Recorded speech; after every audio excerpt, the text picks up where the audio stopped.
Hey friends, happy Tuesday, the 5th of December. It's nice to be with you. I'm Father Bill Hill, priest at Holy Spirit Catholic Community.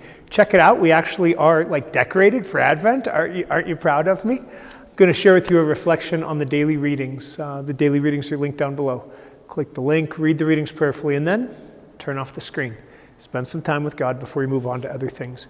Parish announcement, big one coming up is Guadalupe. We will gather at Sweetwater County Event Center on Sunday afternoon at 3 o'clock for our bilingual celebration of Our Lady of Guadalupe and the second Sunday of Advent.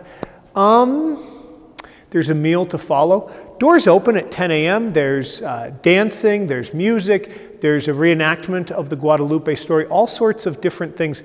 It'll be great. Plan to join us. We are canceling masses on Sunday in town in order to gather as one family of faith. Super easy to allow buildings and mass times and language groups to divide us. We have to make concrete choices to come together every now and then. Okay, that is the parish announcement I wanted to make sure that I shared with you. Second weekday of Advent. I hope that your Advent is kicking off well. Remember what I told you yesterday. In Advent, our readings have a theme. And so as you go through them, God willing, I'm going to remember to try to highlight the theme. But always as you encounter these readings in Advent, Advent, Christmas, Lent, Easter, that's one of the questions you ask the lectionaries. What's the theme of these readings that is causing them to be brought together? So often, Old Testament is a promise and New Testament is a fulfillment. We definitely see that today. We've got a reading from Prophet Isaiah, who has pride of place during the Advent time, and Luke's Gospel. Isaiah dreams of the king in the future. Be mindful, in the Babylonian captivity, the Babylonian exile, the line of the kings was exterminated by the Babylonians. The king was, hauled off. He watched his heirs, the sons, tortured and then executed in front of him. The last thing that he saw was his sons being killed, and then his eyes were gouged out. He was draped with heavy chains and hauled off in captivity to Babylon. And that was the end of the visible line of the kingdom of David. And then, of course, we know that comes back through Jesus Christ, right? But it's a pretty powerful, painful image for Isaiah the prophet to speak of the stump of Jesse, right? Like the family tree that has been cut, but that a shoot shall sprout from the stump of Jesse. And there's a couple things going on in this prophecy. The first part is the Spirit of the Lord that's on this future king, and the gifts of the Lord that allow him to lead well, to not lead with corruption or desire just to use power for power's sake, but really for the values of God. And then a little bit later on, we hear some of the things that will happen on the day of the Lord. These are particularly tender and beloved images of the prophet Isaiah. The wolf shall be the guest of the lamb. The leopard shall lie down with the kid.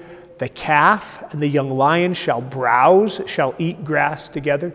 So we're hearing these images of God restoring creation so that it's not, power domination, but that it is about harmony even in the animal kingdom. And then at the very end, the root of Jesse set up as a signal for all the nations. The Gentiles shall seek out, right? So an image that this isn't just for the Jewish people, but this is God doing things for the entire human family.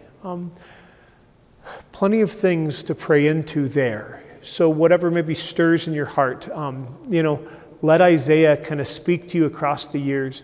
And what is it that's yearning inside of you that you would like to pray into today? The connection, that and the gospel reading, is in the power of the Spirit. So Isaiah speaks of the Spirit of the Lord being upon this successor of David. And then we hear, Jesus rejoiced in the Holy Spirit and said.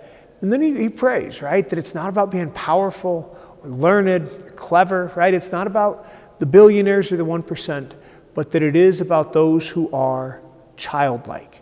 And that's the goal, right? And out in the world, we need to be skillful and networking and all the things that we need to do in the world. But for the sake of the kingdom, we are called to be childlike, to receive, to depend on our loving God, to have hearts that are open in humility and simplicity, Blessed are our eyes that see what they see, the invitation into relationship that we have received, that so many have desired, but that is fulfilled in us if only we would take the time. So, the invitation of Advent is to watch, to wait. One of the best ways to do that is in prayer. So read those readings prayerfully and then turn off the screen. Spend some time with God. Just pray into the fullness of God in these ways. Be praying for folks that are having a hard time. God bless y'all.